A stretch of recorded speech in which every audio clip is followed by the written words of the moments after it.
खानका की तरफ से मुकर्रर करदा उन्वान के मुताबिक कुरान मजीद की मैंने एक आयत करीमा की तिलावत की है कि शराब और जुआ की तबाहकारियाँ यकीनन ये वक्त का अलमिया है। इस दौर में मुस्लिम नौजवानों का 30 से लेकर 40% तक तबका इस बुरी वबा और बला में गिरफ्तार है। 12-15 मिनट का वक्त है, चंद बातें समाअत फरमा लें ताकि उसकी बरकतें मुझे भी मिले, आपको भी मिले और सादात इकराम बिलखुसूस हुजूर रईसुल किया की दुआ हम सबको हासिल हो। आप देखें, हम लोग इस्लाम के मानने वाले हैं और जो इस्लाम के पैरोकार हैं उनको मुसलमान कहा जाता है। इस्लाम अपने चाहने वालों की 5 चीजों की हिफाजत करता है: दीन की, अक्ल की, जान की, माल की, नस्ल की। ये 5 चीजों की हिफाजत इस्लाम करता है। इस्लाम ने शराब को हराम क्यों किया? शराब एक मशरूब को कहते हैं, शराब पीने वाली शय को कहते हैं। लेकिन ये जो शराब है जिसको हम लोग शराब, जिसको कुरान ने खम्र कहा, ये वो शराब नहीं जो शरबत है, ये शर आब है। असल में ये खराब पानी है। शर आब एक शराब है जिसे कुरान शराबे तहूर कह रहा है, जिसे कुरान शराबे तहूर कह रहा है। वो परहेजगारों को जन्नत के बागात में वो नेमत हासिल होगी। वसक़ाहुम रब्बुहुम शराबन तहूरा, जो अहले जन्नत को पिलाया जाएगा। ये उस शराब की बात नहीं है, ये शर आब है। और ये इतना खराब पानी है कि जिस बॉडी में दाखिल हो उसकी अक्ल को खत्म कर देता है। और जब अक्ल खत्म हो जाए तो अक्ल इंसान की कितनी बड़ी नेमतें उज़मा है। इंसान और जानवर में फर्क ये है कि जानवर के पास अक्ल नहीं है, इंसान के पास अक्ल है। अब जो लोग शराब के आदी होकर अपनी अक्ल को खो बैठते हैं, वो बज़ाहिर तो इंसान होते हैं लेकिन उनकी खसलत जानवरों जैसी होती है, उनकी सिफत जानवरों जैसी। सबसे पहला उनका जो नुकसान होता है वो ये है कि उनके दीन का नुकसान। हालत नशा में वो कुफ्र तक बढ़ जाते हैं। उनको इस बात का भी होश नहीं है कि मैं क्या कह रहा हूं। जिसको चाहा गाली दिया, जिसको चाहा बुरा कहा, और अब वो नमाज पढ़ने के लायक भी नहीं बचते। यहां तक कि उनके वजूद के अंदर तहारत और पाकीज़गी भी बाकी नहीं रही। ये सबसे बड़ा नुकसान दीन का है। और जो दीन हमें और आपको अल्लाह ने अता फरमाया है, ये दीन कोई रस्मी नहीं, ये दीन कोई दुनियावी नहीं, बल्कि इन्न दीना इंदल्लाहिल इस्लाम, बेशक अल्लाह के नजदीक जो सच्चा दीन है वो इस्लाम है। और इसी दीन पर जो लोग कायम है बरोज़े क़यामत, इसी के दारो मदार पर उनकी नजात है। तो सबसे बड़ा नुकसान दीन का है। और दूसरा नुकसान जब इंसान अक्ल खो बैठा, तो अक्ल क्या है? अक्ल मारिफते इलाही का जरिया। ये जो दुनिया की शराब है ये इंसान को खुदा से दूर करती है और उसके अंदर इस कदर हवस का गलबा होता है कि उसके वजूद के अंदर शैतान दाखिल होता है। लेकिन जब इंसान बुजुर्गों के दर पे आता है, सूफिया इकराम, औलिया कामिलीन के दर पर, इन अल्लाह वालों के दर से रिश्ता जोड़ने का फायदा क्या है? शेख सादी ने कहा, शुनीदम की दर रोजे उम्मीद बीम, बदारा बबख्शित बने का करीम। मैंने सुना है क़यामत के दिन अल्लाह ताला बड़े बड़े गुनहगारों को अपने नेक बंदों की निस्बत की वजह से बख्श देगा। एक बात ये रखिएगा, मौलाए रूम ने कहा हुजूर रईसुल किया के जमाले जहारा की ज़ियारत करें और कहते हैं अल्लामा रूम की हर की ख्वाहत हम नशीनी बाखुदा ऊ नशीनत दर हुजूर औलिया। अगर तुम चाहते हो कि तुम्हें अल्लाह का कुर्ब मिल जाए तो किसी अल्लाह वाले के पास बैठा करो। अब आप एक ऐसी सोहबत में बैठे हैं, ज़हन नशी रखते हैं इस बात को। अल्लामा शेख हजरत ख्वाजा हसन बसरी फरमाते, ऐ लोगों, तुम नेक लोगों से मोहब्बत का दावा तो करते हो लेकिन नेको जैसा तुम काम नहीं करते, तो ये मोहब्बत तुम्हारी झूठी है। क्योंकि नेक लोगों की मोहब्बत का दावा है और तुम्हारे अमाल जो लोग फासिक हैं, फाजिर हैं, उनके जैसे। अब शराब की लत अगर हमारी पड़ी है, हमारा दावा है हम उसे पाक से मोहब्बत करते हैं, गरीब नवाज से मोहब्बत करते हैं।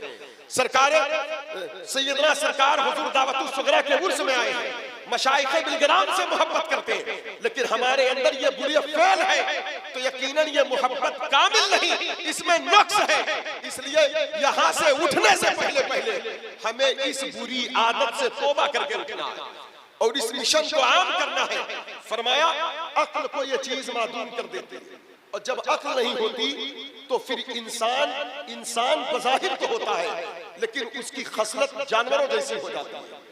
शराब एक इतनी बुरी चीज है कि अब ये इस्लाम ने जो चौथी चीज की हिफाजत फरमाया वो इंसान की जान है। आप सड़कों पर चले, अल्लामा मुफ्ती हम्माद साहब हैं, इनका सफर पूरे मुल्क में रहता है। जो जितना सफर करता है वो रोड के मामलात को ज्यादा जानता है। रोड के हादसात, सड़क के हादसात, और उलमा इकराम शोरा इकराम है, सड़क हादसात 90% ज्यादातर हालत नशा में जान जाती है। एक शराबी आदमी एक अच्छे इंसान की भी तबाही का सबब है। इस्लाम जान का मुहाफिज, उसके साथ साथ किडनी खराब होती है। बच्चे माँ बाप बेटे की मौजूदगी में अपने आप को लावल्द महसूस करते हैं। बीवी किसी के निकाह में है, लेकिन वो शौहर की मौजूदगी में बेवा होने की फीलिंग महसूस कर रही है। बच्चे बाप की मौजूदगी में यतीम होने का एहसास कर रहे हैं। आप बताइए कितनी बुरी चीज है। एक घर बर्बाद हो रहा है, न जाने कितनी तलाकें हो जाती है हालत नशा में। ये उलमा इकराम, मुफ्तियान इकराम के पास सवाल आते हैं, नशे में तलाक दिया, अरे बाबा नशे में मारा या होश में मारा, तलाक हो गई तो हो गई। उसके बाद इस्लाम अक्ल की, जान की, माल की भी हिफाजत करता है। कुरान ने कहा या अय्युहल्लज़ीना आमनू इन्नमल खम्र वल मैसिर, ये दोनों जुमले शराब और जुआ, ये कुरान ने रिज्सुम मिन अमलिश शैतान, इसको शैतानी अमल कहा। फज्तनिबू, इससे इज्तनाब करो, लअल्लकुम तुफ्लिहून, ताकि तुम फलाह पाओ। क्योंकि इस्लाम माल की भी हिफाजत करता है, जान की भी हिफाजत करता है। और ये शराब हो या जुआ, इन दोनों चीजों के अंदर ऐसी नापाकी मौजूद है कि इसमें शराब जान का नुकसान कर रही है और जुआ माल का नुकसान कर रहा है। इस्लाम हमारे माल का मुहाफिज है। ना एक रुपया नाजायज किसी का ले सकते हैं और ना फजूल हम खर्च कर सकते हैं। नाजायज लेना भी जायज नहीं, फजूल खर्च करना भी जायज नहीं। वही खर्च कर सकते हैं जहां जायज है, हलाल है, और किसी का एक रुपया ले नहीं सकते। और जुआ एक ऐसी नापाक रिस्क का नाम है कि जो नाजायज लिया जाता है और हराम तरीके से अपना लुटाया जाता है। और ये हराम खोरी, ये हरामकारी जिस वजूद में दाखिल हो, इंसान को तबाह बर्बाद कर देती है। एक और बात देखें, नस्ल कैसे तबाह होती है। आप देखें शराब पीने वाले, जुआ खेलने वाले, इनकी तो इस्लाम नस्ल का मुहाफिज है। आपको इस्लाम दिया गया और आपने इस्लाम के वसूल पर अमल ना करके अपने दिमाग के उन झरोकों को खोल दिया जहां से शराब दाखिल होकर अक्ल को खप्त कर दी, या जुआ का नशा हम पर सवार हो गया, तो जान माल अक्ल तो खराब हुई, साथ में जो छोटे छोटे बच्चे हैं ये नस्लें भी खराब हो गई। इस्लाम नस्ल का मुहाफिज है। आप देखें इस्लाम ने पाक नस्ल के लिए जो एहकाम नाफिज फरमाया वो निकाह है। अब इंसान जब नशे की हालत में हो, तो हदीस शरीफ आई, आका करीम सल्लल्लाहु अलैहि वसल्लम ने इरशाद फरमाया, एक औरत ने एक परहेजगार आदमी को गिरफ्त में लिया, शराब रखा और उसके बाद अपने हुस्न को पेश किया। उसके बाद एक छोटे से बच्चे को रखा, कहा या बच्चे का कत्ल कर, या तो मेरे साथ बदकारी कर, या तो शराब पी। उसने औरत से बदकारी से तो इनहराब कर लिया, बच्चे के कत्ल पर रहम आ गया, कहा शराब का मामला ये अपना मामला है, थोड़ी देर पीऊंगा फिर तौबा करूंगा। उसने शराब पिया, पीने के बाद जब जो अक्ल खो बैठा, तो अब जो नहीं करना था वो कर बैठा, यानी वो ज़िना भी कर लिया, बच्चे का कत्ल भी कर लिया।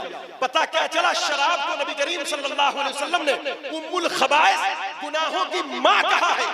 ये इतनी बुरी बला है कि इंसान जो नहीं करना चाहता वो भी कर जाता है।